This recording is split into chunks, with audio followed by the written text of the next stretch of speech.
Halo semuanya, perkenalkan nama saya Maria Margareta Tatu dengan NIM 24MJ017 Prodi Manajemen.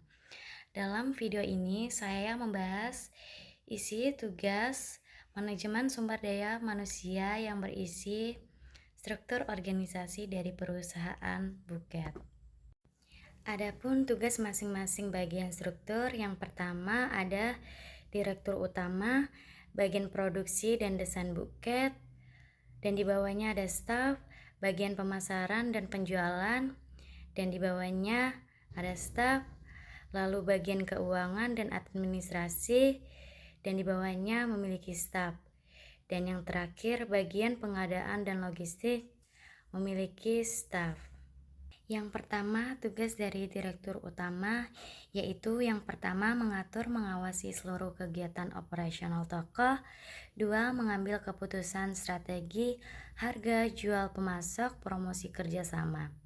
Yang ketiga, mengawasi keuangan dan arus kas, dan yang keempat, menetapkan target penjualan dan tahunan.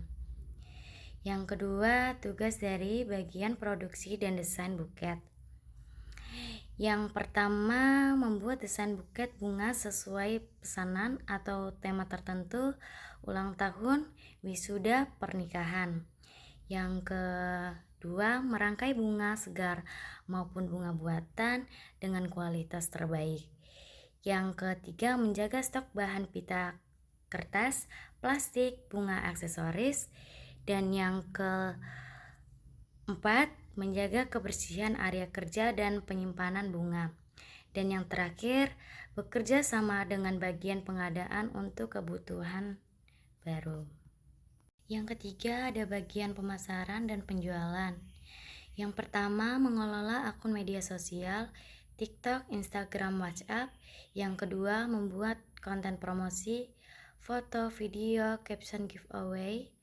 Yang ketiga, melayani pesanan pelanggan secara online maupun offline. Dan yang keempat, tugas dari bagian keuangan dan administrasi. Yang pertama, mencatat semua transaksi keuangan dan pembelian. Kedua, mengatur pengeluaran pendapatan dan laporan keuangan harian atau bulanan. Yang ketiga, mengelola pembayaran supplier dan gaji karyawan. Dan yang terakhir yaitu 4, menyusun laporan laba rugi dan pembukaan.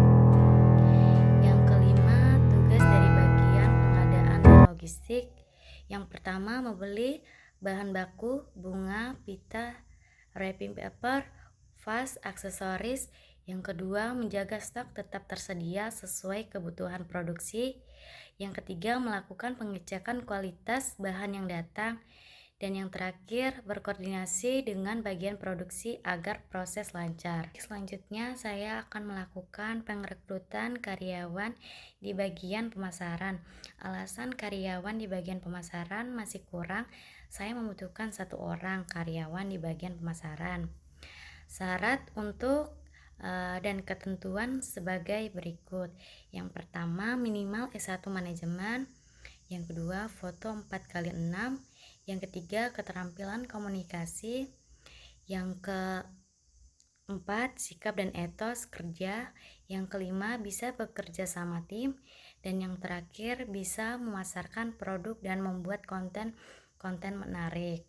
Selanjutnya memasuki aspek kepentingan pegawai baru.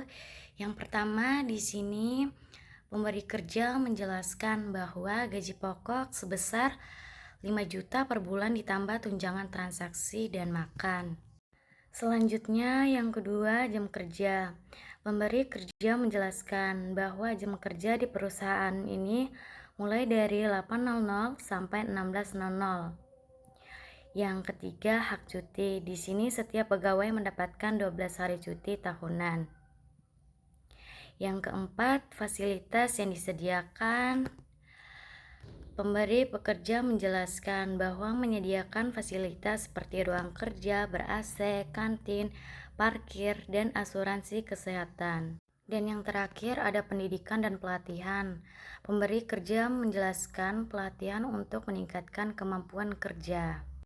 Dan yang terakhir di sini ada penilaian dengan metode checklist, yaitu mampu membagikan brosur sesuai target, mencetak brosur sesuai dengan yang ditentukan, kemampuan menarik pelanggan, memasarkan produk sesuai target, mampu bekerja sama dengan tim, dan yang terakhir sikap dan komunikasi dengan karyawan lain. Sekian dan terima kasih. Bye bye.